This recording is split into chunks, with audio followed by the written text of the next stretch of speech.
आपका स्वागत है प्यारे दोस्तों। आज इस वीडियो में हम स्टेप बाय स्टेप लैशेस के लैमिनेशन की प्रक्रिया को समझेंगे और साथ में इन पलकों को बदलकर कुछ ऐसा बनाएंगे, ऐसी सुंदर, खूबसूरत और घुमावदार पलकों में। इस वीडियो का मुख्य विषय पहले कंपाउंड के साथ काम करना होगा, यानी यह देखना कि पलक तैयार है या नहीं और क्या करना है जब कंपाउंड काम न करे और आप बिना किसी परिणाम के जोखिम उठाते हैं। आइए अपने स्रोत को देखें, हम क्या देखते हैं। पलकें सीधी हैं, यहाँ तक कि वे नीचे की ओर झुक रही हैं, लेकिन सबसे महत्वपूर्ण बात यह है कि वे बिल्कुल नहीं हैं। प्राकृतिक पलकों में किसी भी प्रकार का घुमाव, कोई नवीनतम पलक या किसी अन्य जटिलता, विशेष रूप से पलक की संरचना के संदर्भ में मैं यहाँ नहीं देख रही हूँ। इसलिए हमारे पास यह कार्य नहीं है कि मान लीजिए झुकी हुई पलक को पार करना है या कुछ सुधारना है, कोई संशोधन करना है। यहाँ पलक काफ़ी हल्की है। प्रक्रिया से पहले हमारे लिए ये समझना ज़रूरी है कि हम किस दिशा में आगे बढ़ेंगे, इस काम के लिए कौन सी रणनीति चुनेंगे। यहाँ मैंने काटिया विनोग्रादोवा के वॉलिक लिए हैं। ये वास्तव में बहुत ही बहुपयोगी हैं और मूल रूप से मैं आपको एक ऐसा लाइफ हैक दे सकती हूँ। अगर चुनना मुश्किल हो कोई वॉलिक, शायद आपको समझ नहीं आ रहा कि यहाँ किस ब्रांड का चुनाव करना चाहिए, आप काटिया विनोग्रादोवा के वॉलिक बिल्कुल ले सकते हैं।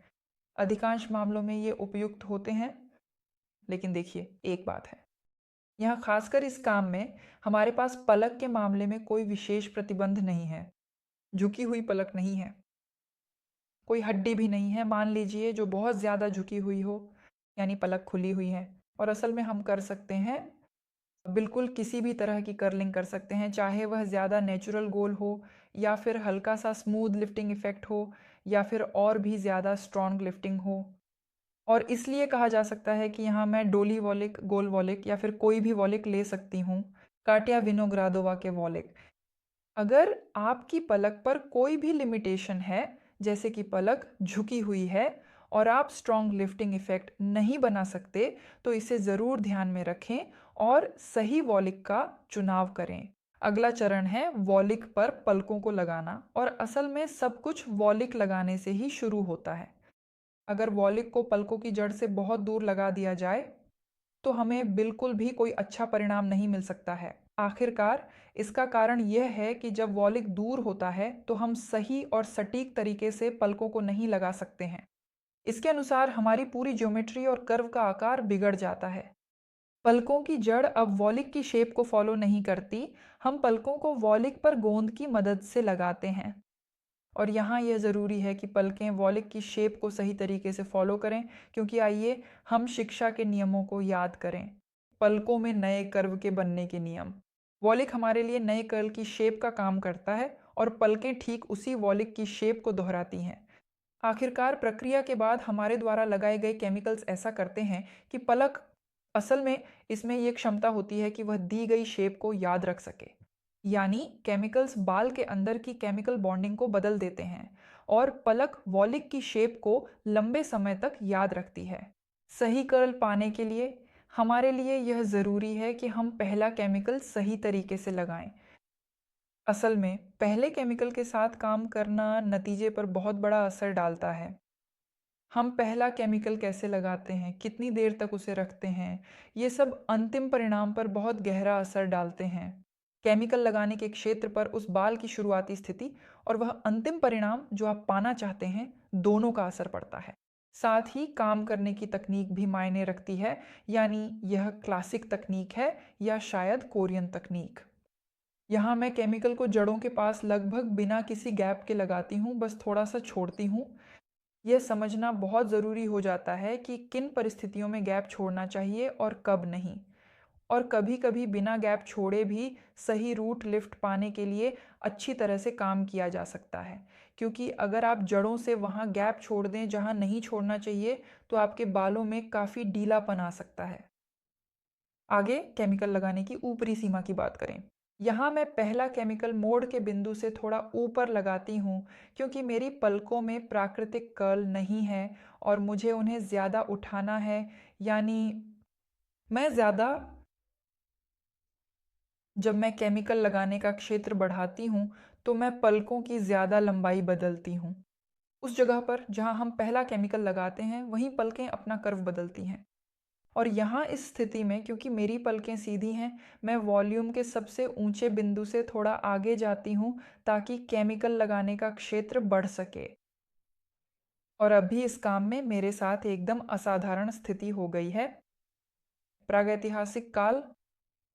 इस नौकरी से पहले मैं एक यात्रा पर गया था और मेरे पास रचनाओं के कई खुले पैकेज थे।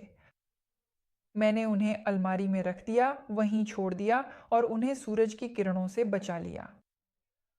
जब मैं अपनी यात्रा से लौटा तो मैंने इस लड़की के साथ काम किया। यह मेरी पहली नौकरी थी। मेरी सभी रचनाओं को वैक्यूम पैक करके एक ट्यूब में रखा गया था। यह सबसे बेहतरीन पैकेजिंग में से एक है। यानी ऐसी पैकेजिंग में रचना अधिकतम समय तक ताज़ा बनी रहती है, लेकिन फिर भी कुछ अपवाद भी होते हैं। मैं अब इस प्रक्रिया की शुरुआत करती हूँ और उन रचनाओं को लेती हूँ जो पहले से ही खुली हुई थीं और लगभग 1 महीने तक यूं ही पड़ी रहीं। खैर, मैं उन रचनाओं को बाहर निकालती हूँ, उन्हें धीरे धीरे लगाना शुरू करती हूँ और पलकों की तैयारी को जांचती हूँ और फिर मुझे समझ आता है कि ये अभी तैयार नहीं है। जब मेरा एक्सपोजर टाइम पहले ही 17 मिनट हो चुका था, तब मुझे समझ आ गया कि अब इन रचनाओं को हटाना ही पड़ेगा। यानी 17 मिनट का एक्सपोजर टाइम वास्तव में बहुत अच्छा और अक्सर बहुत ज़्यादा समय होता है। मतलब अगर रचनाएं काम कर रही होती तो मैं शायद ओवर प्रोसेसिंग भी कर सकती थी। इतने लंबे एक्सपोजर टाइम के साथ ओवर प्रोसेसिंग हो सकती थी। यानी ये सच में अधिकांश पलकों के लिए ये बहुत ज़्यादा समय है। लेकिन जैसा कि मैंने पहले कहा, इस स्थिति में मैं पलक को तैयार होने के लिए जांच रही थी और मुझे बिल्कुल भी कोई बदलाव नज़र नहीं आया। यानी पलक लगभग वैसी ही थी जैसी प्रक्रिया से पहले थी। उस समय मैंने यह पक्का फैसला किया कि मैं उस पहली रचना को वहाँ से हटा दूँ और फिर से पहली रचना लगाऊं, लेकिन इस बार वह किसी बिल्कुल दूसरे ब्रांड की होनी चाहिए। और इससे भी बढ़कर मैंने कोई नई पैकेजिंग नहीं ली थी। मैंने बस एक दूसरा ब्रांड लिया, लेकिन वह भी मेरे पास पहले से ही खुली हुई स्थिति में ही रखा हुआ था। यानी वह बिल्कुल नई पैकेजिंग नहीं थी, बल्कि मैंने उस उत्पाद को पहले ही खोल लिया था और मैं उसे इस्तेमाल कर चुकी थी। फिर मैंने ट्यूब बंद कर दी और वैसे ही छोड़ दी जब मैं यात्रा पर चली गई। यानी जो पहली रचना थी जो काम नहीं आई और जो दूसरी रचना थी जो काम कर गई, मेरे पास दोनों एक जैसी स्थितियों में रखे हुए थे। और जहाँ तक इस दूसरी रचना की बात है, वैसे मैं इसका नाम भी बता सकती हूँ। ये फ्रे वीवर की ही रचनाएं हैं और ये मेरे लिए काफ़ी अच्छी तरह से काम कर गईं। आप बाद में इसका परिणाम देख सकते हैं। इसके बाद मैंने अपनी पहले वाली रचना भी ठीक उसी तरीके से दोबारा लगाई और फिर पूरे 10 मिनट तक वैसे ही लगा रहने दिया। तो अब आप खुद ही सोचिए मेरी इन पलकों पर अंततः क्या असर हुआ होगा। रचना को रखने का समय कुल 27 मिनट था। ये बहुत ज़्यादा समय है। और मैं फिर दोहराती हूँ, अगर पहली रचना काम कर रही होती तो मैं अब तक सारी पलकों को जला चुकी होती, क्योंकि 27 मिनट बहुत होते हैं। इतना ज़्यादा समय रखना वाकई बहुत ज़्यादा है। आइए अब समझते हैं कि ऐसा क्यों हो सकता है कि रचना ने काम करना बंद कर दिया। बिल्कुल, इसका कारण हवा है। क्योंकि हमारे केमिकल कंपाउंड्स और सबसे ज़रूरी पहली रचना हवा में अपने गुण खो देती है। रचनाओं की अलग अलग पैकेजिंग होती है जो उनके गुणों को अलग अलग तरीके से संरक्षित करती है। उदाहरण के लिए कुछ रचनाएं सैशे में आती हैं। असल में यह सबसे कम सील वाली पैकेजिंग होती है और सैशे मूल रूप से 1 दिन के काम के लिए ही बनाए जाते हैं। यूं कहें तो इन्हें 2-3 दिन तक इस्तेमाल किया जा सकता है और फिर फेंक देना चाहिए। लेकिन सच कहूँ तो सैशे वास्तव में इतनी भी बुरी पैकेजिंग नहीं है। इसके विपरीत आप नियमित रूप से नई सैशे पैकेजिंग खोल सकते हैं, जिससे आपके पास हमेशा ताजगी से भरी रचनाएं रहेंगी। यानी मान लीजिए अगर एक सैशे आपको 1-2-3 दिन के काम के लिए काफ़ी है, तो असल में आपके पास हमेशा बहुत ताज़ा और बहुत तेज़ असर करने वाली रचना होगी। अगली पैकेजिंग है ट्यूब में आने वाली रचनाएं। ये ज़्यादा किफ़ायती होती हैं। इन पैकेजिंग को खरीदना ज़्यादा फायदेमंद है। माना जाता है कि ये उत्पाद को अच्छी तरह सुरक्षित और बेहतर रखती है और उसके गुण भी बनाए रखती है। पर समस्या यह है कि फ्रे वेवर की वे रचनाएं जो मेरी यात्रा के दौरान बची रहीं और जो काम नहीं आईं, असल में दोनों की पैकेजिंग बिल्कुल एक जैसी ही थी। असल में दोनों ही ट्यूब में थीं। यहाँ निश्चित रूप से ये समझना ज़रूरी है कि आखिरकार बात पैकेजिंग की ही है। हर ब्रांड की पैकेजिंग अलग हो सकती है और शायद पहले ब्रांड की पैकेजिंग उतनी अच्छी नहीं थी। संभव है कि ये रचनाएं मुझे दूर से लाई गई थीं, तो शायद वे किसी तरह से क्षतिग्रस्त हो गईं। मान लीजिए उन्होंने तापमान में अचानक बदलाव झेला, बहुत ज़्यादा जम गईं, या कभी उन्हें गर्मी में छोड़ दिया गया। कुल मिलाकर शायद उनके साथ कुछ हो गया था और इसलिए ऐसा ही नतीजा आया। बाद में मैंने इन रचनाओं के साथ उस पहले ब्रांड के साथ जो काम नहीं आया था एक प्रयोग किया। मैंने अपने बाल लिए, उन पर पहला मिश्रण लगाया और उसे कई घंटों तक वैसे ही छोड़ दिया। फिर मैंने अपने बालों की बारीकी से जांच की और पाया कि मेरे बालों में डिसल्फाइड बंधन पूरी तरह टूट चुके थे। इसलिए मैं अब इस नतीजे पर पहुंचता हूं कि ये रचनाएं पूरी तरह से निष्क्रिय नहीं हुई हैं। बस उनके काम करने की गति काफ़ी ज़्यादा धीमी हो गई है। शायद आखिरकार हवा के संपर्क में आया होगा और इसी वजह से यह स्थिति उत्पन्न हुई। बेशक ये रचनाएं मैंने उन्हें पहले ही फेंक दिया है, क्योंकि दुर्भाग्यवश वे बहुत ही धीमे हो गए थे। इतिहास यह दिखाता है कि अगर आपको लगता है कि पहली रचना ने असर नहीं किया है, या मान लीजिए आपने रोलर हटा लिया है, तो पहली रचना को दोबारा लगाने से डरना नहीं चाहिए। और अगर आप देखते हैं कि कर्ल नहीं बना, कोई परिणाम नहीं आया, तो आप तुरंत बिना ग्राहक को घर भेजे दूसरी बार प्रक्रिया कर सकते हैं, दूसरी ब्रांड की रचना ले सकते हैं और तब जाकर अच्छा परिणाम पा सकते हैं। अगर आप समझना चाहते हैं कि केमिकल कैसे काम करता है और पलकों की स्थिति की जांच कैसे करनी है, और लैमिनेशन के शानदार और खूबसूरत परिणामों के लिए आश्वस्त होना चाहती हैं, तो मैं आपको अपने ऑनलाइन प्रशिक्षण में आमंत्रित करती हूँ।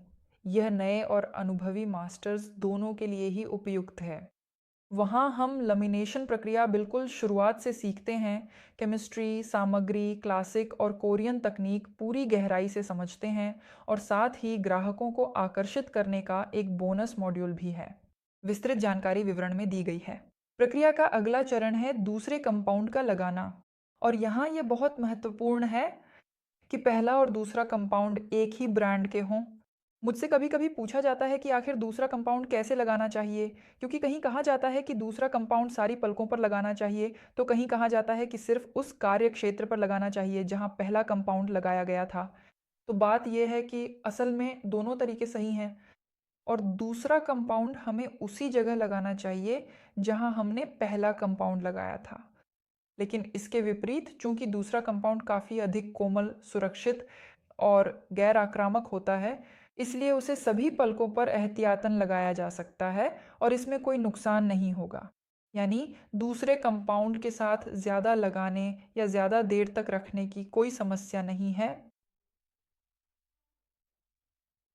क्योंकि इस दूसरे रासायनिक यौगिक का विशिष्ट रासायनिक गुण नई डिसल्फाइड बॉन्ड्स को बनाना है। अगला चरण है रंगाई की प्रक्रिया। यहाँ आप अलग अलग ब्रांड्स का इस्तेमाल कर सकते हैं। आप जानते हैं, अलग अलग रंगों के साथ प्रयोग किया जा सकता है। असल में ऐसा भी होता है कि कुछ गोंद कुछ रंगों को नहीं लगने देते, या फिर ऐसा भी होता है कि कुछ रंग वॉलिक को ज़्यादा रंग देते हैं। इसलिए आप प्रयोग कर सकते हैं, अलग अलग चीज़ें आजमा सकते हैं। मुझे लेविसिम ब्रांड के रंग काफ़ी पसंद हैं, लेकिन सच कहूँ तो ये वॉलिक को काफ़ी गहरा रंग देते हैं और लगाते समय ये पलकों पर भी बहुत ही जल्दी अपना पूरा रंग चढ़ा देते हैं। मैंने दूसरे ब्रांड्स भी आजमाए हैं और मुझे यह अनुभव हुआ कि हाँ, ठीक है, वॉलिक तो लगभग साफ़ ही रहते हैं, यानी बहुत हल्का रंग लगता है, लेकिन पलकों पर रंग बहुत ख़राब चढ़ता है।